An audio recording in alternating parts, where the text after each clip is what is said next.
ప్రభు పేరిట దేవుని బిడ్డని మీ అందరికీ సమాధానము కలుగును గాక. ఆమేన్.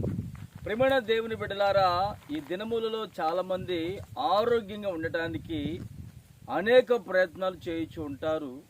అయితే వారి జీవితంలో కొన్ని సఫలమవుతాయి, మరికొన్ని విఫలమైపోతూ ఉంటాయి. ఆరోగ్యంగా ఉండడానికి మనిషి బలమైనటువంటి ఫుడ్ తింటూ ఉంటాడు, బలమైనటువంటి ఆహారం తీసుకుంటూ ఉంటారు. ఆ బలమైనటువంటి ఆహారం ద్వారా శరీరంలో రోగ నిరోధక శక్తి పెరిగి ఆ రోగాన్ని చంపినప్పుడు చాలా ఆరోగ్యవంతుడిగా మనిషి కనపడుతూ ఉంటాడు. మీరు గమనించినట్లయితే ఇవి కొర్రల పొలం అండి. ఇది కొర్రలు చాలా ఆరోగ్యానికి మంచిది. ఒకప్పుడు పాతకాలంలో మన పూర్వీకులు కొర్రలు, సద్దలు, రాగులు, ఊదలు, సాములు అనేటువంటి మంచి బలమైనటువంటి ఆహారం తిన్నారు కనుకనే వారికి షుగర్ కానీ, బీపీ కానీ, కొలెస్ట్రాల్ కానీ, గుండెకు కొవ్వు పట్టడం కానీ అలాంటివి ఏమి ఉండేవి కాదు. చాలా ఆరోగ్యంగా ఉండేవారు. అయితే పరిశుద్ధ గ్రంథంలో ఒక మాట తెలియపరుస్తాను మీకు. 21వ కీర్తన 4వ వచనము. ఆయుష్ నిమ్మని అతడు నిన్ను వరమడుగగా నీవు దానిని అతనికి అనుగ్రహించి ఉన్నావు. సదాకాలం నిలుచు దీర్ఘాయువు నీవు దయచేసి ఉన్నావు. ఆమేన్.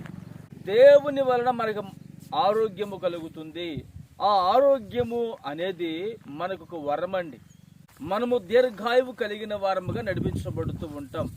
విశ్వాస జీవితంలో మనము ఎంత ఆహారము తీసుకున్నా కొన్ని సందర్భాలలో మనకు ఆరోగ్యము అనేది కనబడదు.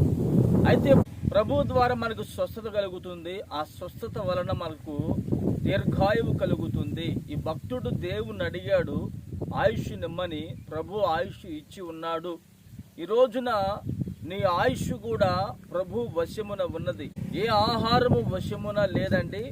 ప్రభు యొక్క కృపలో, ఆయన యొక్క దయలో మనకు ఆయుష్ ఉన్నది. నిత్యముగా నా ప్రభు అయిన యేసు క్రీస్తు వారు ఆరోగ్యము దయచేసి ఆయుష్ పెంచి సదాకాలం దేవుని కృపలో ప్రభు మనను నిలుపునుగాక.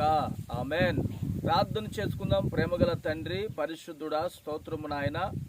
మా జీవిత కాలం అంతయు మేము ఆరోగ్యంగా ఉండడానికి ఎన్ని ప్రయత్నాలు చేసినా అవన్నీ విఫలమని, కేవలము నీ కృపయే మాకు శాశ్వత కాలము నిలిచినటువంటి దీర్ఘాయువు అని మీరు మాకు తెలియపరిచి ఉన్నారు. ఈ మాటలు ఈ రోజున మీరు మా జీవితాన్ని స్థిరపరిచి మహిమ పొందుకోమని యేసు నామమున ప్రార్థిస్తున్నాను తండ్రి. ఆమేన్.